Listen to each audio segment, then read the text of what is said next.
What's going on, guys? I'm Christopher Rules. This is Talk of Shame, and I'm here live and in person with Tori and Francesca. What's going on, ladies? Nothing. Recovering. Yeah, last night I still have a headache from it. It was a lot. It was a lot. It was so messy. Yeah. But before we even start to talk about it, we have a clip of it so all of you can see it. Let's run the clip. My last night in the house. Everyone's going crazy. Oh my God. I have to look at Asaf and just want to the out of him, and I can't. We can close this one.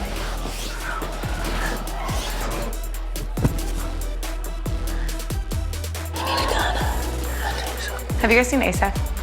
He might be in the confessional, he might not be. Will Tori be okay? Yeah. You're Asaf decided to tell me that he slept with Francesca last night. I want to ask you a question. Did you vote for us today to go in the truth booth? Bye. Have fun in the honeymoon suite. So that's up because you had sex with him, and now I'm going in a truth booth with somebody that might be my match, and now I might have to be in the honeymoon suite with him.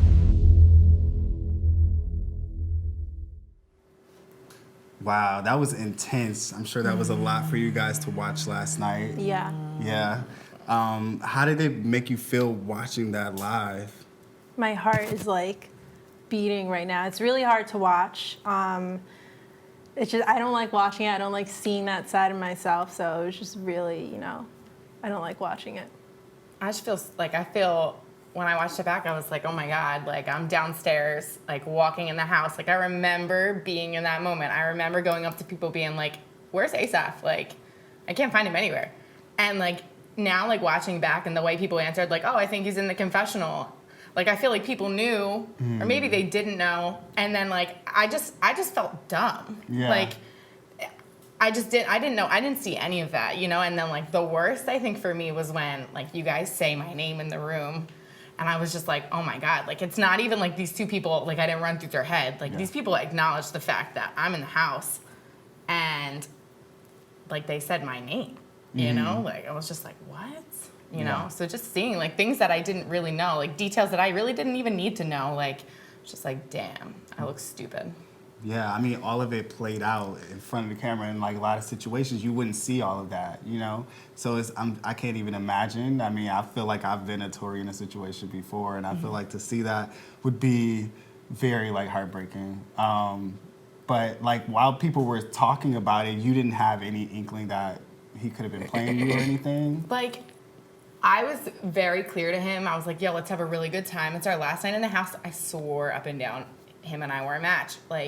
You don't see half of the connecting that we really do and how detailed we go into our conversations and what we talked about. And I was like, if they're gonna put me with somebody, I feel like they're gonna put me with somebody like Asaf. He's so motivated and he wants to do so much in life, and that's a reflection of myself. So I was like, I can't believe I found my match.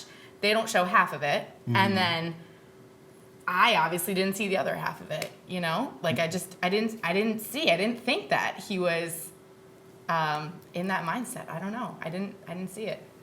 Yeah, I mean, I think, especially with you guys both having very big personalities, and it seemed like you guys were a match. It would seem as if it was perfect. And I think also one of the questions I wanted to ask you too was, we seen that you had attraction towards him. You said, oh, he looks like he's coming out of the bathtub, but we didn't see a genuine. I wasn't sure if I seen a genuine connection before. So was there things off camera we didn't know? There was times when me and Asaf were sitting, or Asaf and I were sitting and I shouldn't even be saying this because we were totally all de-mic'd. We had just finished a challenge, and we would sit down and we would talk to each other just about life. And he told me all about his father and all about his family and when he moved away from Israel and came over here. And then just that whole journey for him. And then I had a similar journey, and when we were connecting, the very first time we connected, nobody got that on camera. That was a very special moment. We were sitting under a tree. Everybody was so dead tired from that dog on the leash. Oh, yeah. That's the first time we really started connecting. And there's just things that they weren't caught, and but they were felt, So it was very real emotions there. And, you know, like you said, you see everything play out, but there's also a lot of the side of the story that you get to see. Yeah. So Francesca, also, I know with that, you and Asaf connected originally in the beginning, and you guys broke apart. You guys decided to, you know, find new perspective, find new people to talk to. And then, boom, this happens. What influenced you to go into the Boom Room with him now? So, you know, even though Asaf, you know, friend zoned me and he found someone new to talk to, my feelings were still the same. My feelings still stayed. I didn't really connect with anyone else, you know, that as quickly as he did. So I still liked him a lot. And since the beginning, I was still super, super physically attracted to him. And when we hooked up, I was, you know, doing something for myself. I was thinking about myself. I wasn't really thinking, you know, too much about Tori. I acknowledged her, you know, in the Boom Boom Room, but, you know, I was thinking mostly about what I wanted, and, you know, that's the decision that I made, you know, in the moment. And then you mix that, you know, with alcohol and a lot of immaturity, and that, you know, it just happened. So. Okay, I mean, I know also you guys were getting ready to have a matchup ceremony. You guys sent them into the truth booth. Was your thought that they were going to be in the honeymoon suite and this was like your last shot with him, or did that influence it at all? Yeah, I had a feeling that they could have been a match at that point. I didn't even really know. I still felt like we could have been a match as well. But I wasn't even really thinking about, you know, the truth booth the next day. I was just thinking about in that moment, you know, I wanted him physically, and, you know, so I just made that decision. It's just crazy. Like, the first date you go on with him, he's like, "You're my little sister." Then I go on a date with him, and he's like, "Francesca." Like, nobody should ever go on a date with Asaf again. He's literally the worst dater on the show. Makes people feel like Like, I just remember that day being so tough, because it's like, that house is so magnified. Everything you feel times 10, because all you have is the people in that house. And then when a situation happens and you start to crack open a little bit, then it just floods out of you. And like, I saw myself crying, and I was like, I don't even remember crying that much, but that day was like a breakdown for me. It was like, this house is stressful. These people are stressful. John was screaming so much in the beginning, I like didn't have time to vent about that. Like, everything kind of came out of me in this moment, and I think that's why I was so upset. Like, I was just over it. Like, I was ready to cash out. Yeah. I was just like, this is it. Like, what the fuck?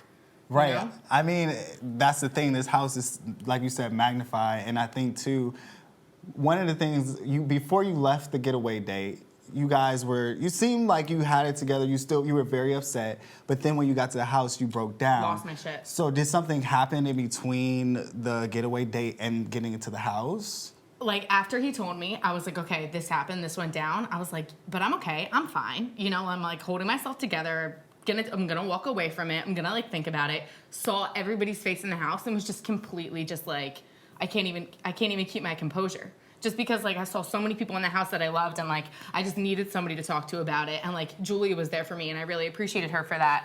But, like, I just needed to be with people that, like, I was, like, very close with, you know? And, like, Kaylin, like, when she came up to me, like, I needed, like, Kaylin or, like, Sam, like, when he gave me a hug. Like, those people just, like, I trusted them so much that it was easy for me to really break down around people that, like, I knew would be there for me. Right. And that's what really, like, set me off.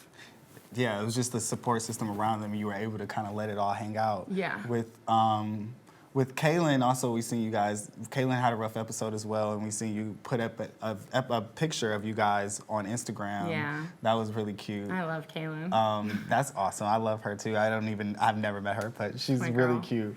But that's really cool. And then I feel also there was a tweet you put out last night. I know there's a lot going on in what we seen last night, but you guys are here together now.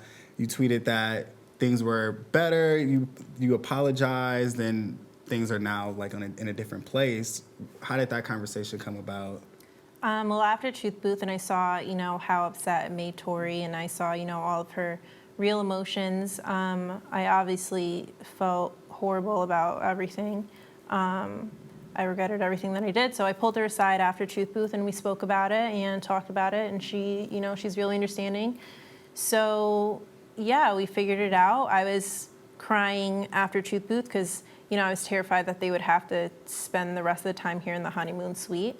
And I was happy that they weren't a match. So that's what we spoke about, and we figured it out after that. Cool. I mean, at the end of the day, we all make mistakes, and I feel like that's just the grown-up thing to do, is just to apologize, have a conversation, acknowledge it, and then, squash it. That's really big of you too, and I really appreciate that. So, yeah. I mean, it's the name of the game, Yeah. Like, you go in that place, you connect with somebody. If you're not a match, you got to move the on. Right. And, like, at that point in time, Fran's still up for Asaf, like Fran and Asaf could still be a match. True. So it's like, now I'm involved in a situation that I'm just ready to cash out of, and she came up to me and like was crying, like she cried to me. We were sitting there on the couch. She was like, "I'm sorry." I'm like, "It's okay. We're not a match anymore. Like, we're gonna be okay, girl. We're gonna be all right." It was just good that like we like squashed it all. Felt good. That's awesome. Yeah. So I have a petty question.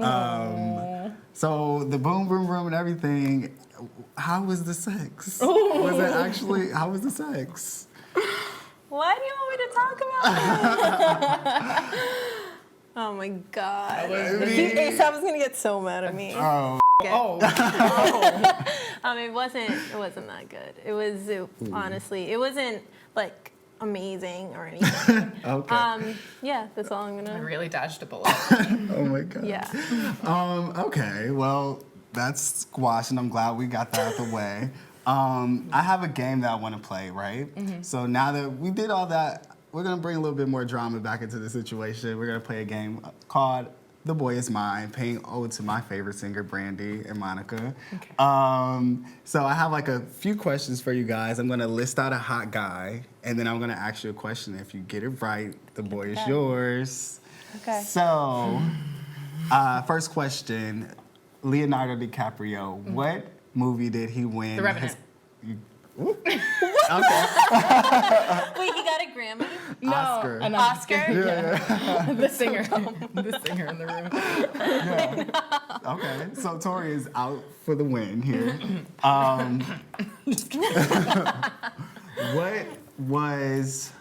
What was Justin Bieber's first big hit single? Baby. She got that one. Okay. I love Justin my Bieber, Justin. Leonardo. This one, you guys are gonna fight for this one, but Drake.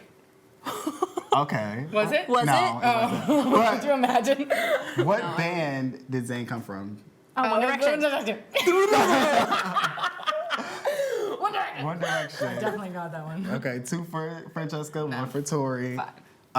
Tiebreaker. Well, not tiebreaker yet, but let's see what happens.